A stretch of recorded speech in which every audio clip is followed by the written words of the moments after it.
Hello good morning students. तो बड़ा अपने लास्ट वीडियो में एक्सरसाइज 2.4 वो ख़त्म करिए, 2.2 वो कंप्लीट करिए। अब आइए नेक्स्ट एक्सरसाइज 2.3 फलन फंक्शन के बारे में इसके अंदर है। ये फलन क्या होता है, ठीक है।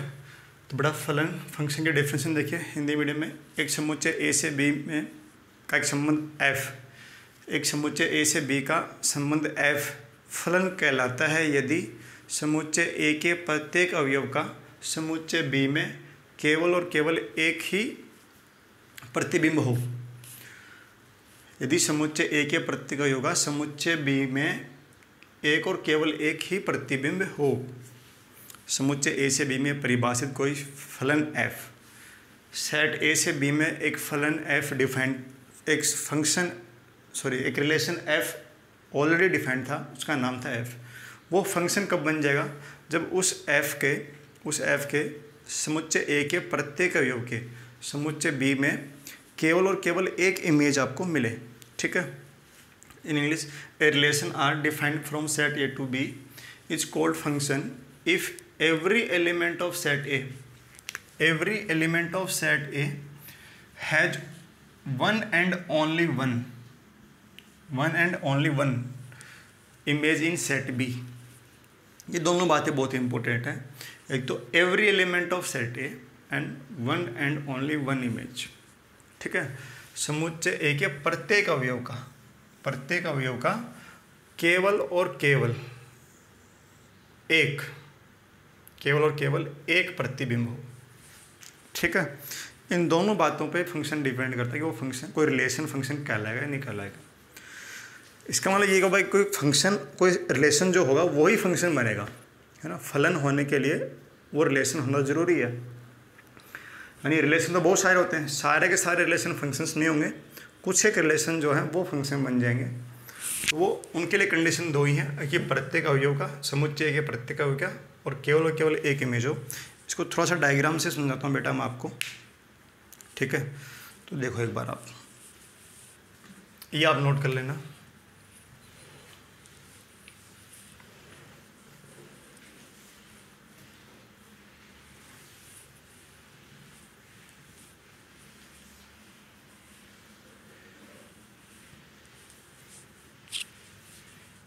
परिभाषा को अच्छे से पढ़ लेना भाई। देखो मैंने इस सेट ए से सेट बी में एक रिलेशन आर डिफाइंड किया, ठीक है। 1 2 3 4 5 इधर लिखा 3 4 7 ना, अच्छा लिख दिया भाई। मैंने कभी 2 का रिलेशन 7 से, 4 का इससे 4 से, 3 का 8 से, 5 का 3 से, ठीक है। और 1 का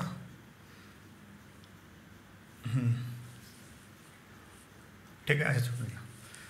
ये फर्स्ट केस है, सेट ए सेट बी, इसमें 1 2 3 4 5, इसमें 6 7 8 9 जो भी 10। मैंने कभी 4 का रिलेशन किससे है, 7 से, ठीक है, ओके। एंड 1 का रिलेशन 6 से, 3 का इससे है, 4 का 10 से भी है, ठीक है, और 5 का 8 से है। ये सेकंड कंडीशन होगी ऐसे।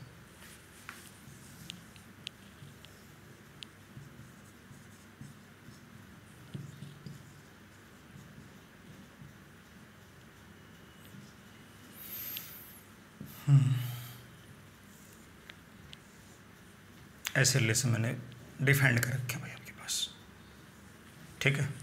ये रिलेशन आर, ये R1 मान लो, ये R2 मान लो और ये R3 मान लिया मैंने।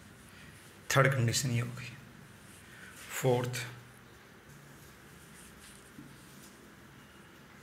ये सेट ए है, ये सेट बी है, रिलेशन R4 डिफाइंड है।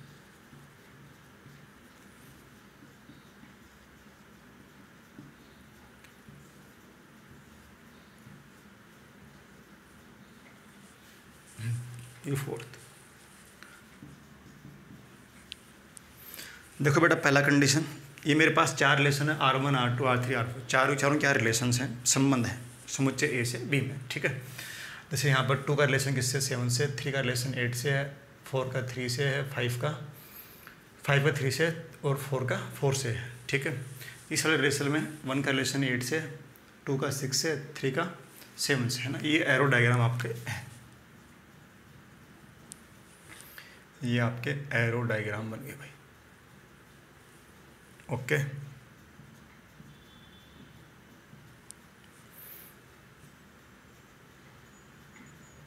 चलिए अब देखो ये जो R1 है ये फलन होगा या नहीं होगा। तो बेटा फलन होने के लिए क्या बोला गया, यदि सेट ए से बी में कोई संबंध F है, हाँ F बोल दिया मैंने, R बोल दिया, ठीक है। कोई समुच्चय ए से बी में फलन संबंध F फलन कहलाएगा। ये संबंध R1 जो है ये फलन कब कहलाएगा, यदि समुच्चय ए के प्रत्येक अवयव का, समुच्चय ए के प्रत्येक अवयव का, इसके ईच एलिमेंट का, एवरी एलिमेंट, ठीक है, इसके प्रत्येक अवयव का इधर एक केवल और केवल एक अवयव से संबंध होना चाहिए। अब बताओ भाई, देखो यहाँ पर एक का रिलेशन है क्या, एक का रिलेशन ही नहीं है। ये क्या प्रत्येक अवयव का रिलेशन आ रहा है इधर, इस समुच्चय ए के प्रत्येक अवयव का रिलेशन आ रहा है क्या, नहीं आ रहा ना, 1 का नहीं आ रहा भाई। चलो 2 का 7 से है, 3 का 8 से है, 4 का 4 से है, 5 का 3 से, इन चारों एलिमेंट का 2, 3, 4, 5 का रिलेशन तो है, लेकिन 1 का नहीं है। तो अगर एक भी एलिमेंट छूट गया तो वो रिलेशन नहीं होगा। तो बेटा सॉरी ये फंक्शन नहीं होगा, this is not a function, it is only a relation. ठीक है, सेकंड केस पे आओ। समुच्चय ए के प्रत्येक अवयव, भाई एक का भी रिलेशन है, 2 का भी है, 3 का भी है, 4 का भी है, 5 का भी है, सभी एलिमेंट का रिलेशन है। पहली कंडीशन फिलअप, पहली कंडीशन क्या, ए के समुच्चय ए के प्रत्येक अवयव का, ठीक है, तो प्रत्येक अवयव रिलेशन है, पहली कंडीशन फिलअप हो गई, कोई दिक्कत नहीं है। फिर क्या, केवल और केवल एक ही अवयव से संबंध होना चाहिए समुच्चय बी के, समुच्चय बी के केवल और केवल एक ही अवयव से। जैसे यहाँ पर 1 का रिलेशन 8 से है, तो 1 का जो रिलेशन वो सिर्फ एक ही अवयव से, किससे, 8 से है। 1 का जो रिलेशन वो किससे है, 8 से, केवल एक ही अवयव से है। 2 का किससे रिलेशन है, 2 का 6 से, केवल एक अवयव से है। 3 का किससे रिलेशन है, 9 से, केवल एक एलिमेंट से। 4 के 2 रिलेशन है, एक तो 7 से और एक 8 से, 4 के 2 रिलेशन है। 5 का केवल एक एलिमेंट से है, वो किससे, 8 से है।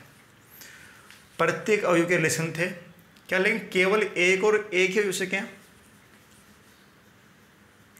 केवल और केवल एक अवयव से रिलेशन होना चाहिए। 4 के तो 2-2 अवयवों से रिलेशन आ गए, 4 के तो 2-2 अवयवों से रिलेशन है, तो बेटा 2 से नहीं होना चाहिए, केवल एक से होना चाहिए था। अगर 4 के सिर्फ एक ही रिलेशन मिलता तो ये फलन होता, ठीक है। तो फिलहाल ये भी रिलेशन नहीं है।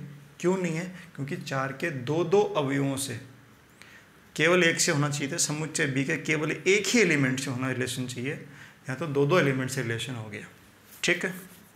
तो ये भी आपका फलन नहीं है।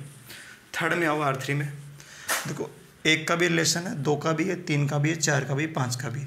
1 का भी एक अवयव से है, 2 का भी केवल एक से, 3 का भी केवल एक अवयव से है, 4 का भी केवल एक अवयव से, 5 का भी केवल एक। तो बेटा ये R3 आपका क्या होगा, फलन होगा। ये एक फंक्शन होगा, केवल और केवल एक एलिमेंट का रिलेशन, सॉरी एवरी एलिमेंट का रिलेशन है इधर, और केवल और केवल एक ही अवयव से है कि नहीं है। अब आओ R4 में, बताओ ये सोच के ये फलन है कि नहीं है। एक बार वीडियो को रोको, समझो और अपने आप जवाब दो। किया होगा, मैं सोचता हूँ आपने किया होगा। अब मेरी सुनो बात, प्रत्येक एलिमेंट का रिलेशन है इधर, हाँ है ना, ठीक है। तो कईयों के दिमाग में आया सर ये तो रिलेशन नहीं है, क्योंकि प्रत्येक केवल एक से नहीं है, ज़्यादा से हो गया। समझना भाई, समुच्चय ए के जो एलिमेंट है, समुच्चय ए के जो एलिमेंट हैं, सिर्फ उनकी बात करेंगे। इन सब के संबंध होने चाहिए और केवल एक अवयव से होने चाहिए। तो बेटा 1 का रिलेशन 10 से, 2 का भी 10 से, 3 का भी 10 से, 4 का भी 10 से, 5 का भी 10 से। तो मुझे तो कोई ऐसा एलिमेंट है जिसके 2 अवयवों से रिलेशन आ रहे हों। समुच्चय ए में ऐसा कोई एक अवयव है जिसके 2-2 संबंध आ रहे हों बी में, नहीं है ना भाई। 1 का भी तो एक एलिमेंट से रिलेशन है 10 से, 2 का भी एक ही एलिमेंट से रिलेशन है 10 से, 3 का भी एक एलिमेंट से, 4 का भी एक एलिमेंट से, 5 का भी एलिमेंट। हाँ, वो एलिमेंट सबका सेम है, कोई दिक्कत नहीं है, वो सबका एलिमेंट सेम हो, लेकिन है तो एक ही ना, है ना। तो बेटा ये भी क्या फंक्शन है, ये भी क्या आपका फलन है, ठीक है। लेकिन अगर मैं मान लो ऐसे बनाता,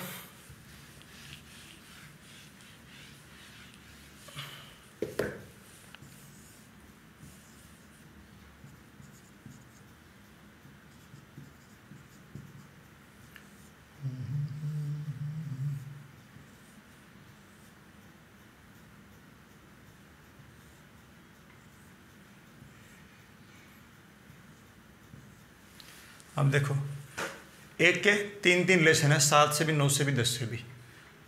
इसमें दो के 7 से, 9 से, 10 से, 3 के भी 7 से 9 से, ये रिलेशन नहीं, ये फलन नहीं है, ठीक है। अच्छा भाई, सेट बी में एलिमेंट छूट जाए हो, उससे हमें कोई मतलब नहीं है, हमें सिर्फ सेट ए की बात करनी है, समुच्चय ए पे बात करनी है। समुच्चय ए का प्रत्येक अवयव का संबंध होना चाहिए और वो समुच्चय बी के केवल एक ही एलिमेंट से रिलेशन करता हो, तो ही वो क्या कहलाएगा, फंक्शन कहलाएगा। इतनी बात समझ में आई। चलिए, तो ये फलन की डेफिनेशन है, बहुत काम आएगी, याद रखने चीज़ को। अच्छा, तो समुच्चय ए है वो इसका डोमेन कहलाएगा। समुच्चय बी के वो एलिमेंट जिनका रिलेशन निकल के आया है, समुच्चय बी के वो एलिमेंट जिनका रिलेशन निकल के आया है वो कहलाएंगे परिसर। जैसे यहाँ पर परिसर कौन है, 7, 8, 9, 10 और 6। ये 7 दोबारा आगे इसको सो ले लो, क्या ले लो, तो ठीक है। जो समुच्चय बी है वो इसे कहलाएगा सहप्रांत। समुच्चय बी क्या कहलाएगा, सहप्रांत। फलन का जो प्रांत होगा वो समुच्चय ए होगा, समुच्चय बी उसका सहप्रांत होगा। और समुच्चय बी के वो एलिमेंट जिनका रिलेशन निकल के आया वो कहलाएंगे इसके क्या बेटा, परिसर, रेंज कहलाएगा, ठीक है। तो आई होप आपको इतनी बातें समझ में आई होंगी। फिर बेटा कुछ फंक्शंस हैं, उनके आपको डायग्राम याद रखने हैं, वो बहुत काम आएंगे। फलन्स के डायग्राम्स वो देख लो, या टाइप्स ऑफ फलन भी कह सकते हो। कुछ डिफरेंट टाइप्स के फंक्शंस हैं, वो हमें यहाँ पढ़ने होंगे, काम भी आएंगे बहुत ज़्यादा वो।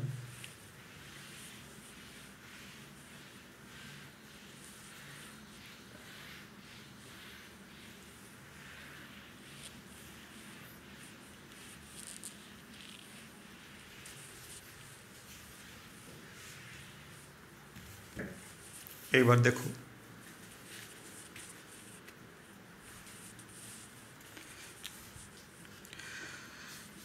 ये जो ग्राफ वगैरह हैं, कुछ फंक्शंस के क्या हैं बेटा, ग्राफ्स हैं। ये मैं आपको पढ़ाऊंगा नेक्स्ट वीडियो में, है ना। तत्समक फलन है, आइडेंटिटी फंक्शन है, ग्रेटेस्ट इंटीजर फंक्शन है ना, y=x, y=k, y=ग्रेटेस्ट इंटीजर, y=सिग्नम फंक्शन, है ना। पार्शियल फंक्शन बोलते हैं ना ऐसे, और पार्शियल फंक्शन हो गया, एंड y=मॉडुलस फंक्शन, ठीक है। इन सभी फंक्शंस के ग्राफ जो हैं मैं अगले वीडियो में कराऊंगा एक साथ, ठीक है। तो फिलहाल ये डेफिनेशन आप अच्छे से समझ लेना। संबंध R जो है वो फलन कब होगा, जब समुच्चय A के प्रत्येक अवयव का समुच्चय B के केवल और केवल एक ही अवयव से रिलेशन रखता हो। ये डेफिनेशन बहुत इंपॉर्टेंट है, 12th तक काम आएगी आपको, ठीक है। 12th तक काम आएगी, इस बात का ध्यान रखना विशेष, अच्छे से पढ़ लीजिए ध्यान से, ओके। चलिए बेटा, इस वीडियो में इतना ही, आपको नेक्स्ट क्लास में मिलता हूँ। Okay bye, take care.